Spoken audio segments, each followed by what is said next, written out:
Hi guys, sorry to interrupt your viewing, but please subscribe to the channel and like this video. Thank you. It was just supposed to be another family dinner. Steak, mashed potatoes, the smell of garlic butter thick in the air, and the dull clatter of silverware against porcelain plates. My father sat at the head of the table like he always had, carving his prime rib with slow, deliberate strokes, like a man who still believed he controlled everything he touched. My mother, quiet as ever, kept refilling water glasses no one asked for, while Ethan cracked a joke about golf and laughed too loudly at himself. I sat across from him, napkin in my lap, chewing carefully, not tasting a damn thing. I had no idea that before dessert even hit the table, my life, no, my whole identity, would shift like a rug ripped out from beneath me. We were halfway through dinner when my father leaned back in his chair, wiped his mouth with a cloth napkin, and glanced at Ethan like they'd shared a secret for years. He cleared his throat, casually, like this was just another line item in his day. Then he said it, just like that. Ethan will be running the company now. No warning. No build-up. No acknowledgement of what I'd built with my own damn blood. Just a smile, and that one sentence as if it were some sweet, harmless little announcement. I didn't speak. I didn't move. I think my fork was still hovering in midair, maybe with a piece of green bean stabbed onto it. My brain paused, not exploded, not screamed, just paused, as if it couldn't decide whether to laugh or flip the damn table over. My chest didn't tighten. My eyes didn't fill with tears.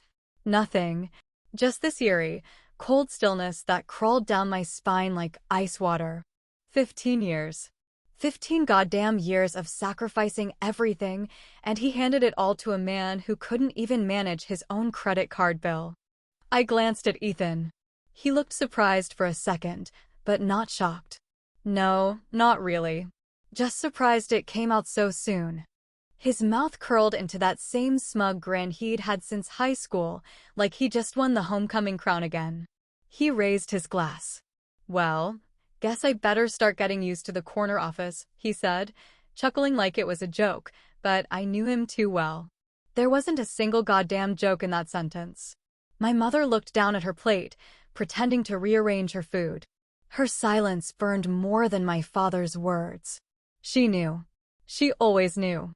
But she never once stood up for me. Not then, not before, not ever.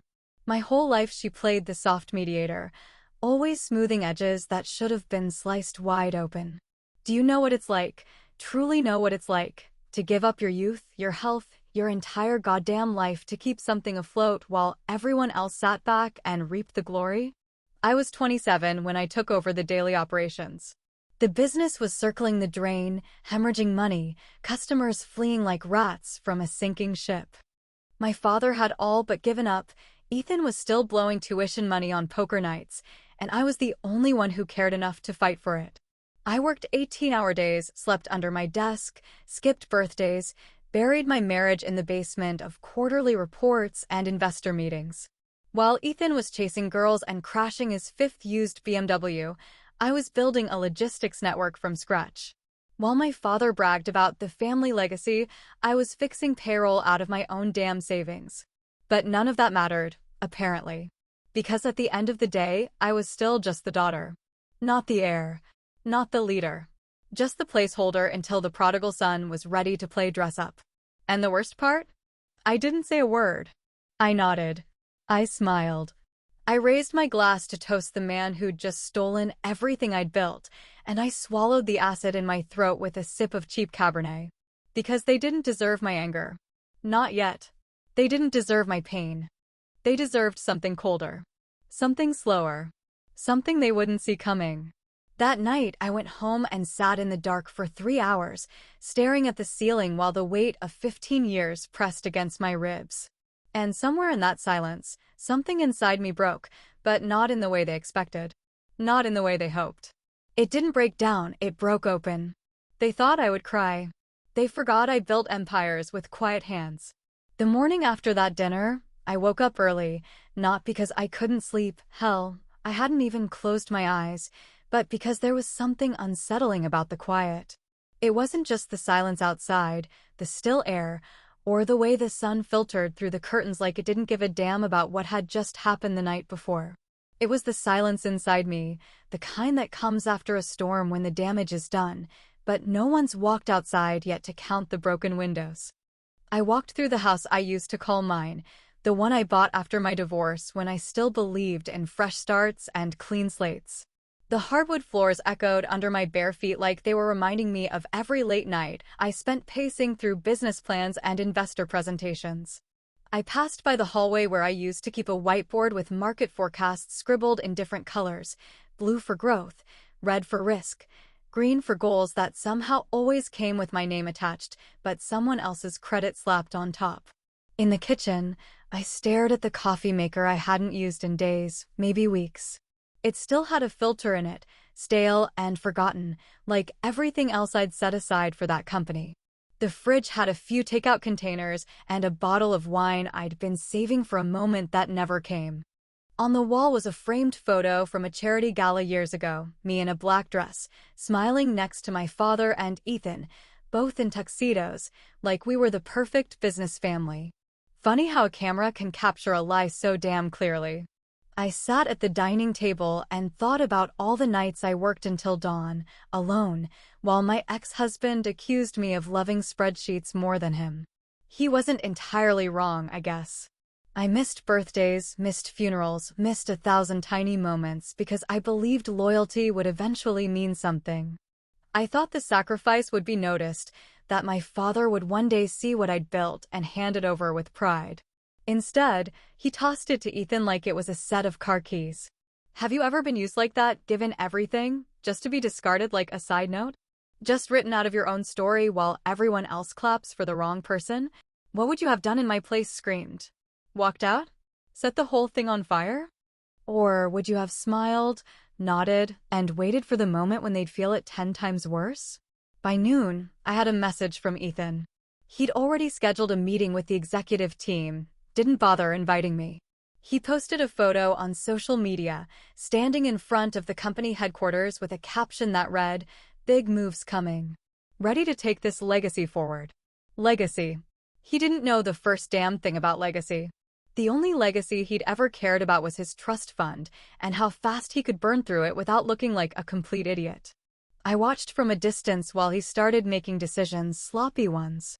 He fired 2 managers without cause, tried to renegotiate a vendor deal without understanding the supply chain margins, and spent 20 grand redesigning the executive lounge. He strutted around like a king, shaking hands with people who used to roll their eyes behind his back. They were smiling now, but not because they respected him. They were smelling blood in the water. And I said nothing. I didn't argue, didn't correct, didn't offer advice. I just kept showing up, kept smiling, kept nodding like a good little soldier. But underneath that calm face, I was taking notes. Every misstep, every overreach, every little thing he thought no one was watching. Because I wasn't planning a tantrum. I was planning a takeover. Late that night, I stood in the doorway of my home office, the one I hadn't touched since the night he took everything. The light switch clicked on, and the room flickered back to life. My desk was still cluttered with old documents, backup contracts, legal files, and things no one ever noticed I had copies of. I stared at them for a while, then reached for my phone and scrolled through my contacts until I found his name. Marcus Linwood. I didn't even hesitate. Just hit call and waited. When his voice answered, groggy but alert, I said 2 words, clear and slow like a gun being cocked behind a closed door. It's time. There's something terrifyingly powerful about silence when it's intentional, when it isn't born out of fear or resignation, but out of pure, sharpened calculation. The kind of silence that fills a room like smoke, thick and invisible, and by the time anyone realizes it's there, it's already in their lungs. That's the kind of silence I moved in after that call to Marcus. I didn't rage. I didn't storm through the office. I didn't shout orders or slam doors.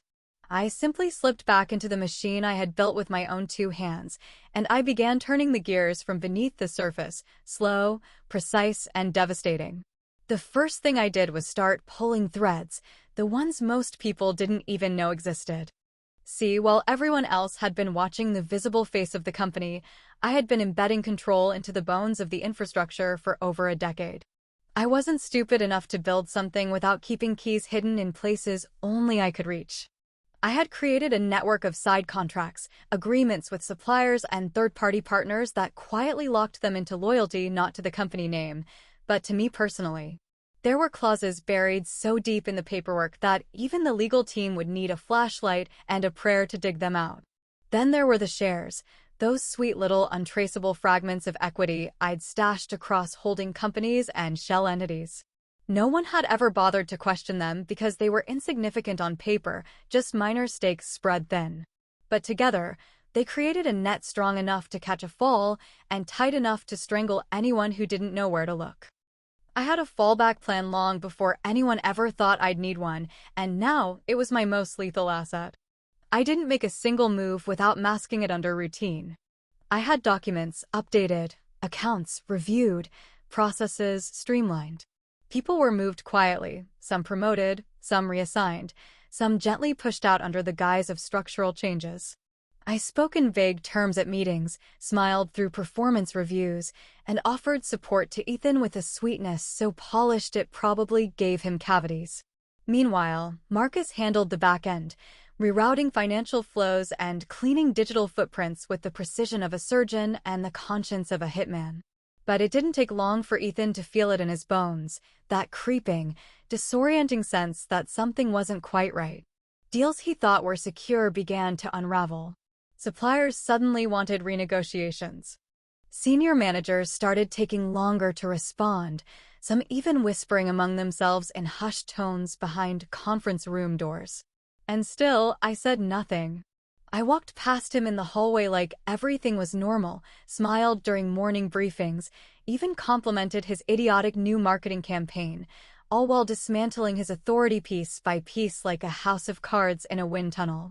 Then came the moment I knew would come eventually. Richard pulled me aside after a meeting, looking smug in that condescending way he always did when he thought he was delivering some kind of life lesson.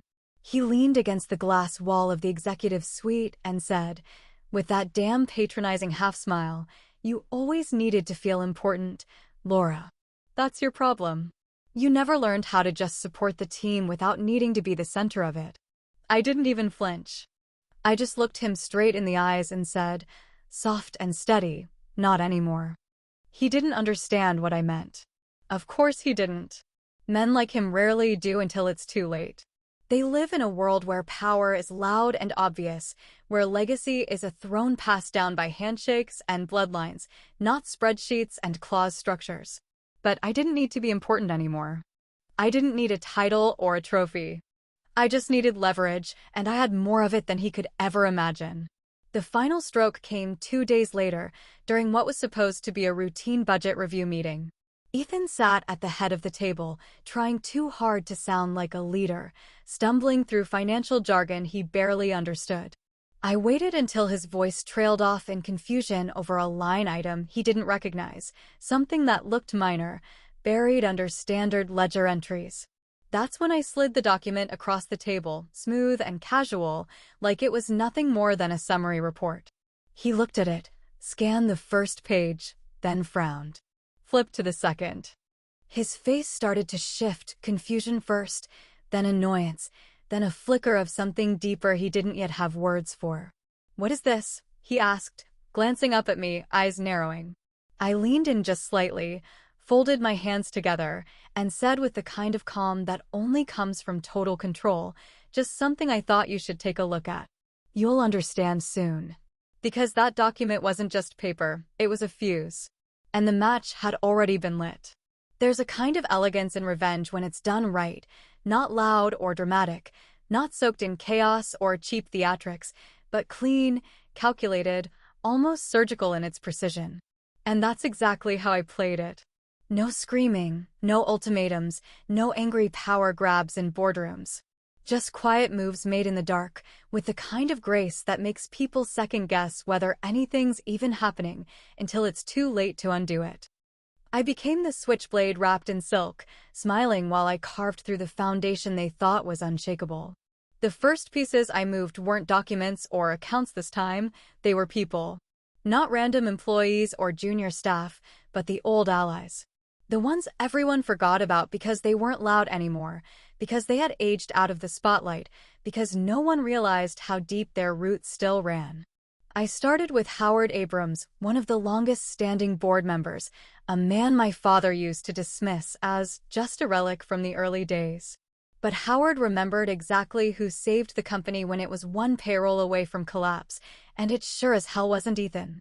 Howard was the first to agree quietly, over coffee at a private club on the east side, where no one recognized us or paid attention to the way his eyes narrowed as I laid out the state of things. He didn't ask a single question when I showed him the projections, the risk reports, the trails of Ethan's incompetence already poisoning the company's cash flow. He just nodded, sipped his espresso, and said, "Tell me what you need from me." Then came Sylvia Tran, head of our oldest supplier chain, a woman so sharp you could cut glass with her stare.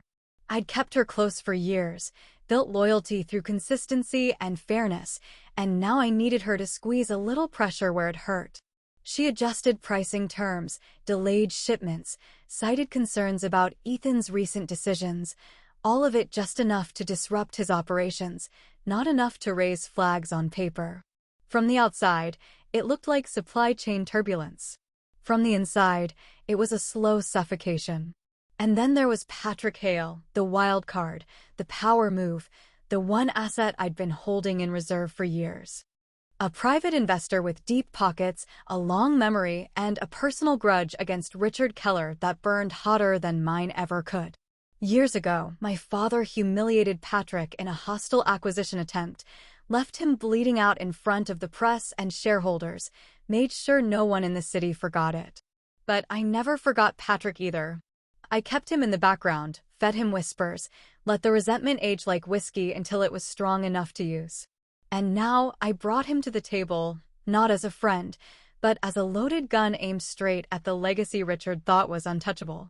By the time Ethan started noticing the cracks, it was already too late. He thought the board was just being difficult, thought the suppliers were unlucky, thought the investor whispers were just market noise. But his decisions kept backfiring. Contracts unraveled, clients pulled out, numbers stopped making sense. He tried to fix it by pushing harder, shouting louder, pretending he was in control. But the harder he pushed, the faster it all slipped through his fingers. And I just kept smiling. I showed up every day, offered support, nodded during meetings like the loyal little soldier I was supposed to be. I brought him coffee in the morning, took notes at his strategy sessions, even praised his ideas in front of the staff. I played the perfect older sister, the model team player.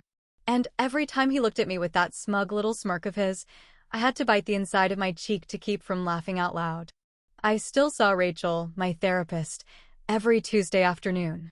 She sat across from me in her softly lit office, notebook in her lap, concern in her eyes that never quite softened no matter how light I tried to keep the conversation.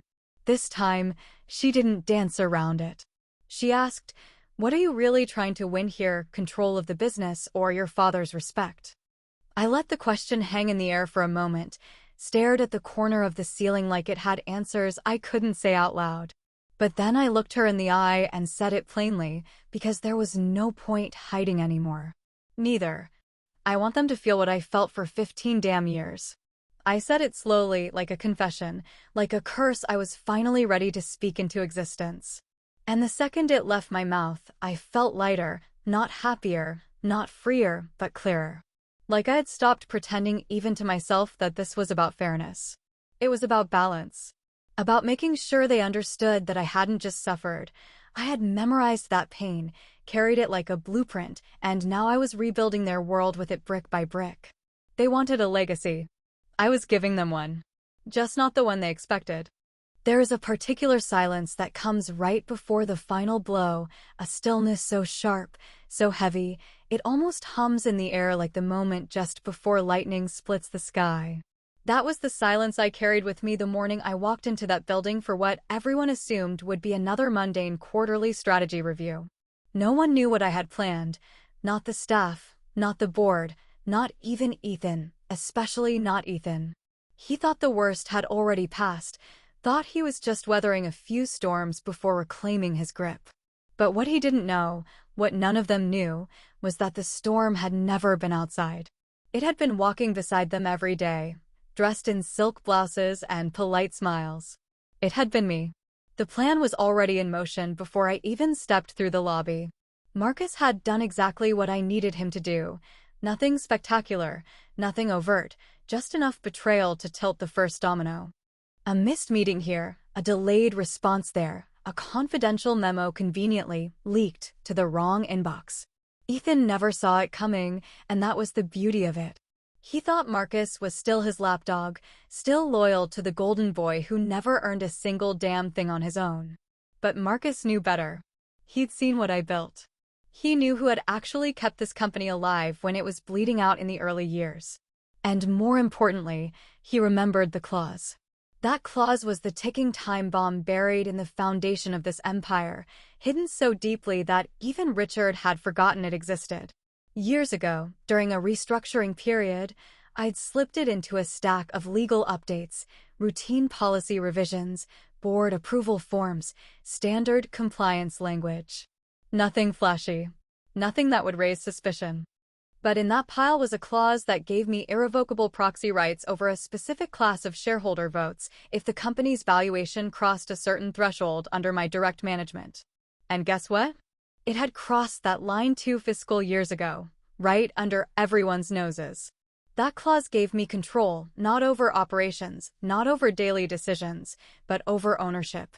Ownership that trumped titles, trumped bloodlines, trumped egos built on last names instead of hard work. And I waited until the right moment, the perfect convergence of public dissatisfaction, internal chaos, and shareholder unrest to drop that bomb. I timed it with surgical precision, just as the media caught wind of Ethan's gross mismanagement, just as leaked documents showed inflated expenses and failed partnerships, just as shareholders began demanding accountability in louder, angrier voices. The boardroom that day was packed tighter than usual, tension floating in the air so thick it almost choked you. Ethan was already sweating before I even opened my mouth. He had no clue what was coming, just a gut-deep fear that something was slipping out of his grasp. And then Marcus stood up, calm as ever, and slid the claws onto the table like a magician revealing the final card. The room fell into stunned silence. Then confusion. Then uproar. Ethan's voice was the first to break the stillness, loud and furious and shrill in that way only a man losing control can sound. He slammed his hand against the table, demanding explanations, shouting that it was fraud, that it was manipulation, that it couldn't possibly be real. But it was. And Richard, God, I wish I could bottle the look on his face when he realized it. That cold realization settling into his bones, his jaw clenched so tight I thought he'd crack a molar. He said nothing at first, just stared at me like I'd grown horns. But I didn't need to speak, not yet. The board didn't fight it. The clause was binding, legally airtight, and strategically perfect. The shares shifted, the ownership changed, and by the end of that meeting, I was not the CEO, not the operator, not the placeholder they'd always mistaken me for. I was the new owner. Full control. Undisputed. I didn't celebrate. I didn't toast champagne or do some dramatic power walk down the hallway. I simply stood up, straightened my jacket, and looked directly at Richard, his face drained of all the arrogance he'd worn like a second skin since the day I was born. I walked over to him slowly, calmly, and leaned in close enough that only he could hear me. My voice was low, steady, and colder than any winter morning. I was never the help, I whispered. I was always the storm. Power, when you finally hold it in your hands, doesn't always feel like the triumph you imagined it would. It doesn't shine or pulse or roar like some cinematic moment of glory. Sometimes it's just quiet, a contract signed, a name changed on a ledger, a door that once kept you out now standing wide open with no one left to guard it. I had one. On paper, in real life, in the bones of the business I had built from the ruins of someone else's failure, I had one. But as I stood in that boardroom, with Richard still frozen in disbelief and Ethan pacing like a caged animal, what I felt wasn't pride. It wasn't even relief. It was release, like the weight had finally peeled off my shoulders and left me standing tall without effort. I didn't stay long after the transfer was finalized. I didn't redecorate the office, didn't change titles, didn't call press conferences or plaster my name on anything. I didn't want the throne I never had. I just wanted them to know it was never theirs to begin with. And once that message was delivered, once the signatures were dry and the power imbalance corrected, I began preparing to walk away. Not in bitterness, not even in victory, but in something softer, something cleaner, freedom. The lawyers were confused at first when I told them I wanted to sell. "You've just taken full ownership," one of them said, clearly trying to disguise the disbelief in his voice. "You're sitting on a legacy brand with generational potential." But I smiled at him, calm and certain, and said, "I'm not interested in legacies anymore. They cost too damn much." I sold the company quietly, no headlines, no bidding wars, no drama. Just a clean, direct acquisition to a firm that had no personal stake, no family baggage, no decades of resentment packed into its walls. The money was obscene, of course. Enough to set me up for 10 lives if I wanted them. But that was never the point. It wasn't about what I gained. It was about what I let go of. And in the aftermath, the fallout came fast and brutal. With me gone and the structure ID held together dissolved, all the financial bandages Ethan had slapped on the bleeding wounds fell apart.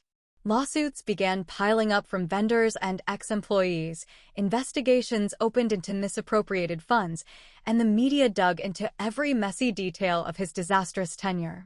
Richard, who once held court at business luncheons like a king among men, was reduced to scrambling behind closed doors, trying to spin narratives that no one believed anymore.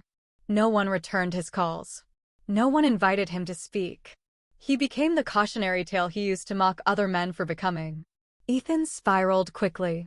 I heard through quiet sources, mutual contacts, old assistants, people who still couldn't help but whisper, that he was drowning in legal fees, that his reputation in the industry was shot beyond repair.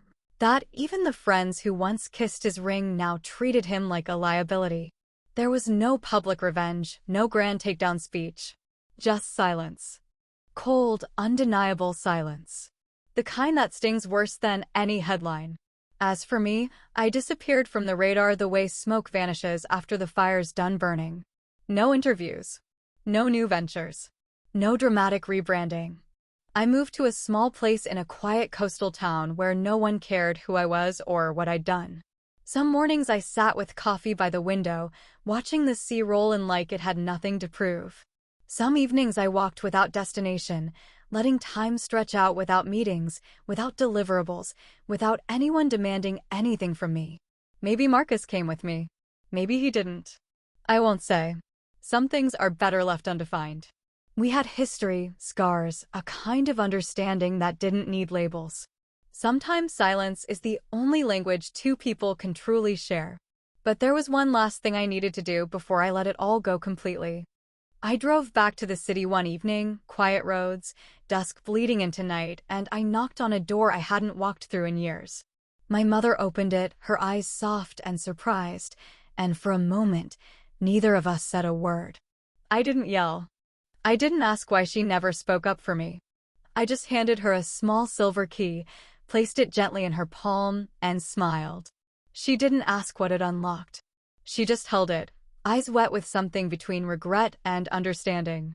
Maybe she knew it was more than metal. Maybe it was closure, maybe forgiveness, or maybe just a reminder that I had walked through hell and still came back with steady hands. They thought I wanted control. No. I just wanted them to know.